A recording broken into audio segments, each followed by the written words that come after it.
Bonjour ou bonsoir. Aujourd'hui, la méditation sur comment apprendre à faire le lâcher-prise. Vous est-il déjà arrivé de vous dire que vous pensez trop et que ça serait bien si ce fût incessant d'idées et de réflexions venait enfin à s'apaiser? Eh bien, nous allons essayer de nous intéresser à une technique, ou plutôt un état d'esprit dérivé de l'état de pleine conscience, état auquel on parvient grâce à la méditation. Et cet état s'appelle le lâcher-prise. Alors pour le comprendre et l'essayer, installez-vous dans une position confortable, dans un endroit où vous ne serez pas dérangé durant quelques minutes.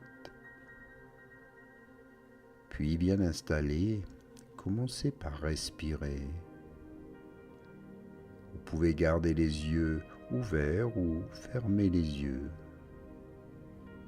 à votre choix.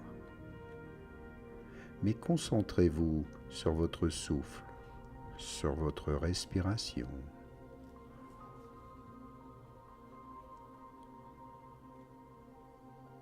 Et ressentez votre corps se détendre.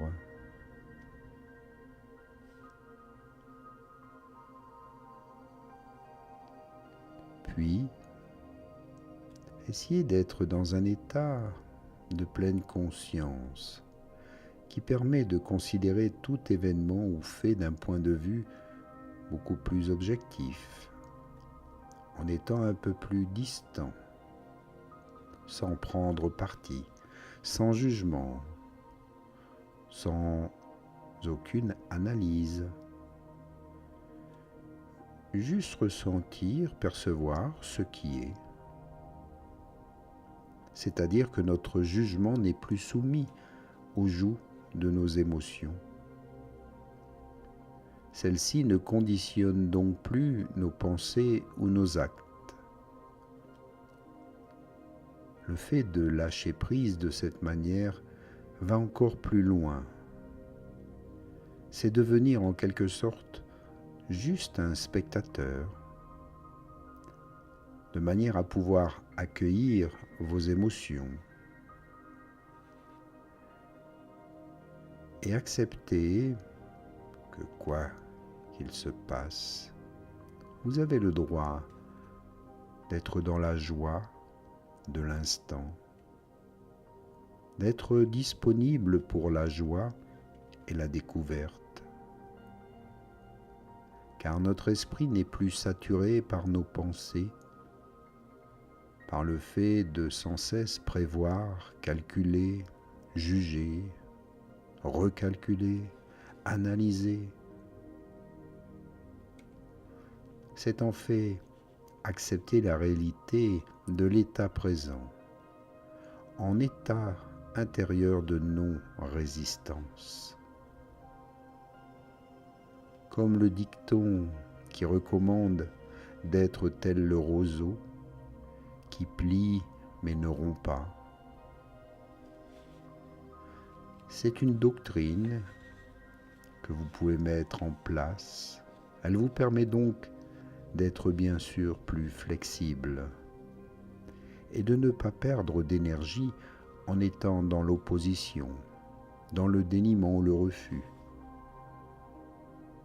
Cela ne signifie pas non plus devenir passif ou vous empêcher d'agir, mais simplement se méfier de ses impulsions et de nos préjugés.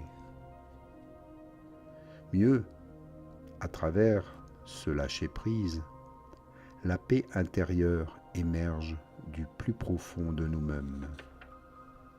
Nous accueillons, nous acceptons ce qui est, sans jugement. Et vous vous dites peut-être, arrêtez de penser, c'est très beau. Mais souvent, ça n'est pas possible. Et en quelque sorte, vous avez raison. Mais il faut ici opérer un tri, une sélection. Vous avez le choix Et pour aller plus en détail sur le fonctionnement du processus, prenons un exemple qui explique comment distinguer les pensées primaires des pensées secondaires. La pensée primaire est toute sensation ressentie à travers les 5 sens. Celle-ci se produit puis disparaît rapidement lorsque vous ressentez un picotement, une irritation par exemple, si la fenêtre est ouverte et vous ressentez de l'air frais entrer. Et puis ça part, c'est tout, c'est juste là, comme ça. Par contre, la pensée secondaire est ensuite toute l'interprétation mentale qui va découler de ces sensations. Par exemple, une fois l'air frais qui a été constaté, au lieu d'en rester là, notre esprit va créer un scénario de toutes pièces. Tiens, c'est sûrement Pierre qui a oublié de fermer la fenêtre. Lorsqu'il va rentrer, je vais lui faire la remarque, car je lui avais pourtant bien dit de faire attention, de bien fermer la fenêtre, etc., etc. Alors si vous arrivez à juste noter ce phénomène sans le subir tout en poursuivant ce que vous avez à faire, vous verrez que celui-ci s'estompera jusqu'à disparaître totalement. A l'inverse, si vous prenez l'événement très à cœur, vous allez réfléchir, par exemple, à toutes sortes de conséquences réelles ou imaginaires, ce qui occultera votre conscience de l'instant présent. Et présent est le terme clé, car justement, à plonger dans le passé, se revoir, le revivre ou se perdre dans le futur en imaginant ce qui pourrait arriver ou se passer, on n'est alors plus dans l'instant présent. Et vous n'êtes plus ouvert à ce que la vie est prête à vous offrir. C'est très simple et en même temps difficile. C'est très simple car cela consiste simplement à se ficher la paix à soi-même, mais difficile car nous sommes tellement habitués et programmés à toutes sortes de bavardages mental qu'il est dur de vivre sans le suivre. Maintenant que vous avez pu considérer les 2 données de l'équation, c'est à vous de choisir quelle attitude vous préférez adopter. Bien sûr, certaines personnes arrivent, semble-t-il, à vivre une vie heureuse et accomplie tout en étant toujours en train de calculer, analyser, grâce à une carapace imperméable qu'elles se sont forgées. Cela dit, elles n'ont pas droit à l'erreur. Et alors il leur arrive bien souvent de craquer à un moment ou à un autre. À l'inverse, il y a ceux qui pratiquent ce fameux lâcher-prise. C'est un exercice de tous les instants. Ce n'est pas une solution miracle, mais cela permet au moins de ne plus se noyer, ni de perdre pied, ce qui n'est déjà pas si mal en soi. Alors vous aussi, arrivez-vous maintenant à lâcher prise, ou du moins en faire la différence? Prenez-en ici conscience.